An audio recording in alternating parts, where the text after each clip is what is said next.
The process is, if we decide that you're a candidate for this patient-specific process, we'll order a CAT scan. The CAT scan has to be done at a hospital that has proper software installed on their machines in order to transmit it to the company. So this hospital has it. There's a few other facilities in town that has it, but if you live elsewhere or in another city, we can't always do the CAT scan at your local hospital because they don't always have the proper software. But anyway, we do the CAT scan, we send it to the company electronically.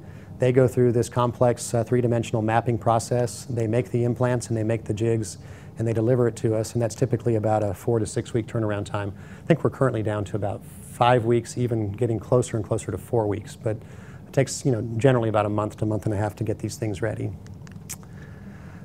Here's just a representational case that I did probably a year or more ago on a guy that had unicompartmental or partial knee replacements of both knees. And I thought this was interesting because when we go into surgery, the engineers of the company prepare this little map or this guideline of what we're going to do. So, they show us the bone spurs. All these things here are the bone spurs that we as surgeons are going to remove. They show us, where the jig is supposed to fit and how the implant is supposed to look when it's all said and done. But if you look at this, this is his right knee. So you look at this, he's got kind of a gentle curve going up towards the top where the knee sort of curves. And he's got on his tibia this tray that kind of just looks like the normal letter D. It's pretty symmetric with a fat bulge on the side and a straight line down the side. And so sort of make a mental image of that, and then look at his opposite knee. This is the same guy, but his left knee. Look how this thing kind of really swings over quite a bit more, almost at a 20-degree, 25-degree angle compared to this, which almost is straight. And look at the tibia. It's shaped differently. Instead of having the big wide D shape, he's got sort of a narrow flange up here and sort of a wide area in the back. And so you can sort of imagine that if we had done this particular patient with off-the-shelf implants, probably one side would have fit better than the other side. Not that there's anything wrong with that. I mean, this is what's done, most commonly throughout the country and throughout the world. But we had the opportunity in his case to fit his knees very, very well, actually, perfectly using this technology. And so it worked out very well for him. This is the same sort of thing, only for the total knee replacement, the iTotal. We have preoperative maps that we use, and we give the engineers basic guidelines for how we want the knee implanted, and then they fine-tune it and give us the actual measures of resection. So on this knee, we're going to take 6.4 millimeters of bone off the inner side and 6.1 millimeters of bone off the outer side.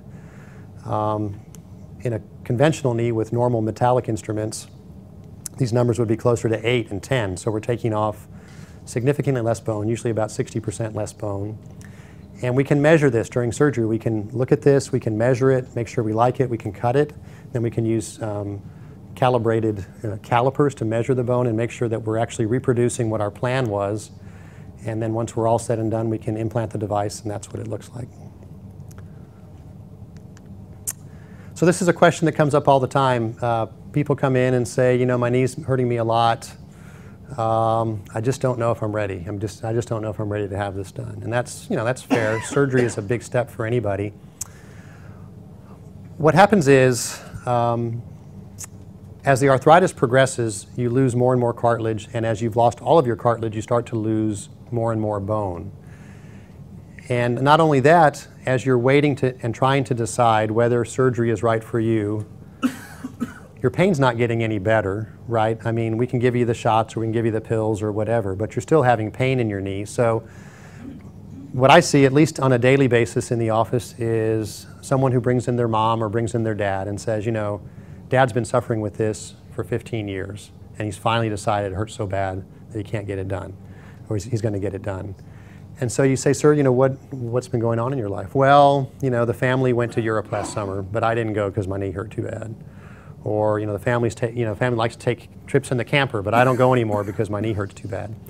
So not only is your knee getting worse, but your pain isn't getting any better. So you may be missing out on things in life that you could be enjoying if your knee pain were gone or were removed. And so those are very compelling reasons to think about having this done earlier rather than later.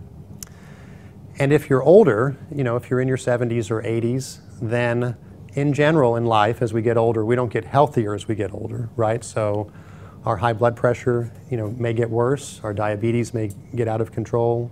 our heart disease may become more of a problem and so forth. So what could have been surgery that was done relatively easily 5 or 10 years ago, later in life, now becomes more difficult, because now that you're 80 and you could have had it done when you're 70, you're now taking blood thinners because the doctor put a stent in your heart, and you're taking all these pills for your blood pressure and so on and so forth. So there are some reasons at least to consider having this done earlier rather than later. And the final thing is that osteoarthritis is degenerative. There are lots and lots of really, really exciting biological solutions to all sorts of problems in healthcare, including stem cells and gene manipulation therapy and so on and so forth. But I go to these meetings and I read the journals and I stay update with all the latest and greatest stuff. There's really nothing for arthritis that's going to make this go away magically in the next 5, maybe 10 years. There's exciting experimental therapies, but as of today, September 2013, there's not an easy fix or a way to reverse osteoarthritis. And so if you choose to delay surgery, it is going to likely get slowly worse over time, and it's very unlikely to spontaneously get better.